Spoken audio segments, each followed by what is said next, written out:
As a fan of RPGs like Final Fantasy XI that require tight cooperation to succeed, Monster Hunter World has me very excited.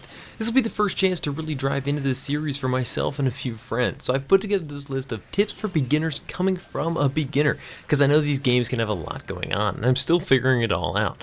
So hey guys, it's Huntin for Games, and I've managed to get some time with the Monster Hunter World beta and put together this list of 5 things I'd wish I'd known going in. Whether you had an opportunity to play the beta or not, this should get you going right away when the game releases late January, so let's get right into it. First off, the Monster Hunter series is all about the gear, and while the newest iteration is bringing some interesting changes to the formula and how that gear can affect you, this ultimately still stands true. What this means is that unlike an RPG where you can learn magic or skills, equipment is your biggest progress marker. Upgrading your armor and weapons is what tiers you up to fight the harder battles. So tip number 1, before you start upgrading that fancy sword into fancy sword plus 1, 2, 3, and so on, it might make sense to try out a few different weapon types. They all play very differently and can drastically alter how much you enjoy the game.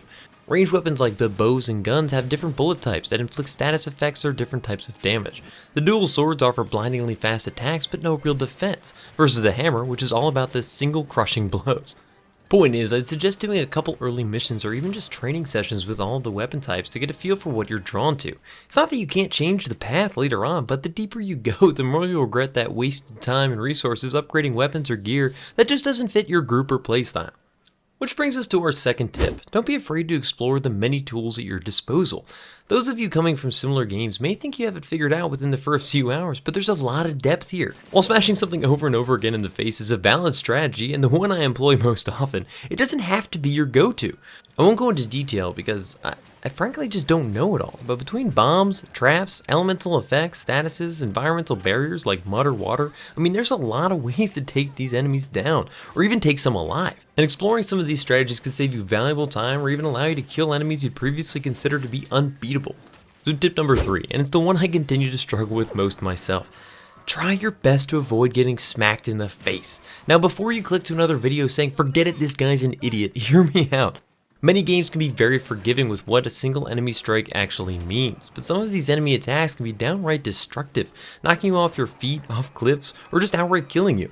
If you leave yourself open too often, it might end up leading to a string of attacks that just you can't avoid or retaliate from because you're lying face down in the dirt getting stun locked. On top of that, deaths can really matter quite a bit. I'm not sure how many you get per round, but even the first will at least take you back to the camp, which may not be all that close to the fight you were just having. If you continuously are wasting valuable time just running around looking for your foe, chances are you'll run out of time before you can actually kill them. And some of these bad boys can take a while to bring down. Bringing me to tip number 4, pay attention. These massive enemies have a ton of hit points, and taking advantage of their weaknesses is one of the best ways to ensure your victory. Different areas on the monster can either be dealt more damage, such as the head, or sometimes cut off entirely, like wings or tails. This can cripple their mobility or limit their attack options in some cases, and generally just speed up the fight.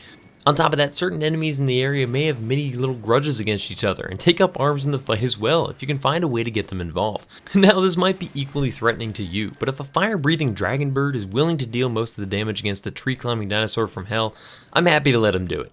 Just try to stay out of the way. So finally, tip number 5. Don't forget to look into what kind of combat combos your weapon of choice can muster. Certain techniques can only be used after stringing together different attack types, much like a fighting game, and these combos are crucial for getting the most out of your weapons. The training sessions can be a great place to start for learning what some of these combos might be, and they're different for every weapon. Part of the fun is becoming a master of these attacks and being able to utilize them in the middle of a deadly battle against some of the more monstrous enemies, but that takes practice. If you feel a bit overwhelmed starting out, just remember to start small and pick one thing you'd like to work on, whether that be gear, technique, or strategy. Monster Hunter is a really cool game, but it's never been known for being particularly easygoing on early players. While Monster Hunter World seems to be taking great strides in that area, it can still be pretty daunting. So guys, I hope this was helpful, but if I missed something crucial for early players, let me know what it was in the comments. Like I said, I'm fairly new myself, so it may be something I don't even know. I'm excited to see you all in game and put out more videos once I get to spend more time with Monster Hunter World. Don't forget to check back for more Monster Hunter vids and plenty of others too. Otherwise, I'll see you all in the next one. Peace. As always guys, thanks for watching. If you haven't already, you should totally think about subscribing. I've got videos coming out twice a week, and if you like this one, there's at least a chance you'll like some of the others that are very similar to this, so live dangerously. Let me know what you guys thought about the video in the comments and other videos you'd like to see. And finally, follow me on Twitter, Instagram, and Huntin for Games to keep up with all the latest stuff. See ya!